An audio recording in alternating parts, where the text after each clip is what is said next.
Democratic Republic of Congo के पूर्वी हिस्से में इबोला का प्रकोप तेजी से फैल रहा है और स्वास्थ्यकर्मी इस वायरस को नियंत्रित करने के लिए संघर्ष कर रहे हैं। आइए इस वीडियो में जानते हैं कि ये इबोला डिसीज फिर से क्यों फैल रहा है, इसकी वजह क्या है। वीडियो को आखिर तक देखें। कॉन्गो सरकार के नवीनतम आंकड़ों के अनुसार इबोला के 1000 से अधिक संदिग्ध मामले हैं और अब तक 246 लोगों की इस बीमारी से मौत होने की आशंका है। माना जाता है 15 मई को आधिकारिक तौर पर घोषित किए जाने से पहले ही यह प्रकोप कई हफ्तों से फैल रहा था।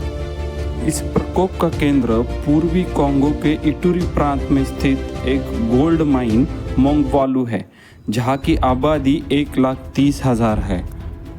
5 मई 2026 WHO country of east Congo इन्होंने कुछ सोशल मीडिया रिपोर्ट्स को देखा जिसमें कुछ लोगों की एक अनयूजुअल डिसीज की वजह से डेथ हो गई थी। इन लोगों में लक्षण बुखार, सिर में दर्द, वोमिटिंग, हद से ज़्यादा वीकनेस और इंटरनल ब्लीडिंग, ये सब लक्षण पाए गए।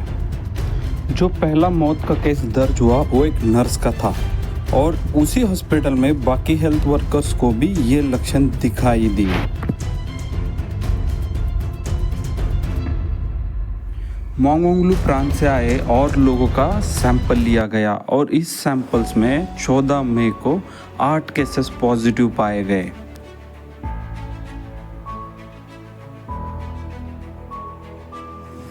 पंद्रह मई को युगांडा में एक केस पॉजिटिव पाया गया। जो पर्सन कॉन्गो से युगांडा ट्रैवल किया हुआ था, तो युगांडा ने इमरजेंसी डिक्लेयर कर दी। ये इबोला का आउटब्रेक कुछ नया नहीं है। 1976 में लगभग 40 साल पहले एक साइंटिस्ट कॉन्गो के रेन फॉरेस्ट में ये जानने के लिए गया था कि वहाँ लोग किस अज्ञात और भयंकर बीमारी से मर रहे। जब सैंपल्स लैब में भेजे गए तो वैज्ञानिक पीटर पायोट ने विशालकाय कीड़े जैसी संरचना देखी। 2 हफ्ते बाद पीटर पायोट अफ्रीका चल पड़े। उस वक्त इबोला का कहर इतना था कि जो पायलट पीटर पायोट को छोड़ने आए थे उन्होंने प्लेन से उतरने से भी मना कर दिया और उनको छोड़कर प्लेन ने वहीं से वापस उड़ान भर दी। पीटर पायोट को ये पता चला कि मेडिसिन की सिरिंज फिर से रीयूज की जा रही थी।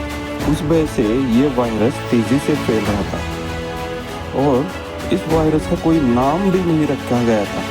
साइंटिस्ट इस वायरस का नाम याम्बुकू रीजन से नहीं रखना चाहते थे क्योंकि वो रीजन कलंकित कहलाता। इसलिए साइंटिस्ट ने इस वायरस का नाम एक नदी से रखा। नज़दीकी नदी का नाम इबोला था और ऐसे इस वायरस का नाम इबोला वायरस पड़ा।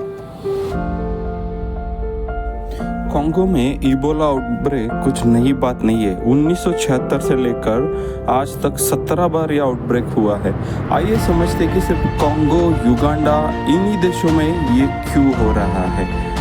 कॉन्गो के आजू बाजू में 8 अलग देश है और ट्रेड के लिए लोगों की आवाजाही ज़्यादा रहती है, तो ये लोगों का आना जाना एक रीज़न है कि ये डिसीज फास्टली स्प्रेड होता है।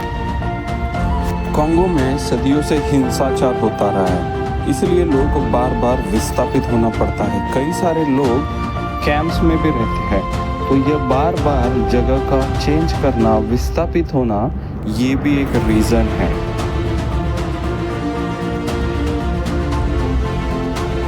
कॉन्गो का हेल्थ केयर सिस्टम एडवांस नहीं है।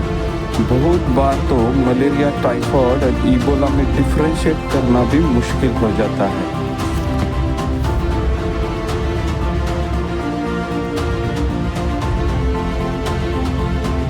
कॉन्गो में बहुत ज़्यादा वन संपत्ति और प्राणी पाए जाते हैं, तो उन प्राणियों से ह्यूमंस में लागत होना लाजमी है। तो ये भी एक रीज़न है कि यह आउटब्रेक क्यों बार बार होता है। WHO के रिसेंट रिस्क असेसमेंट में ग्लोबल खतरा बहुत ही कम बताया गया है क्योंकि अभी तक ये डिसीज का स्प्रेड सिर्फ कॉन्गो और युगांडा तक सीमित दिख रहा है। हालांकि आने वाले समय में ये देखना होगा कि सभी देश की सरकारें कंटेंशन कैसे करती हैं। इंडिया और अमेरिका जैसे देशों ने ऑलरेडी एयरपोर्ट पे स्क्रीनिंग और आइसोलेशन शुरू कर दिया है। जो भी लोग कॉन्गो से ट्रैवल कर रहे हैं उनके लिए स्कैनिंग और आइसोलेशन अनिवार्य हो गया है। वीडियो अच्छा लगा है तो लाइक एंड सब्सक्राइब करना ना भूलें। धन्यवाद।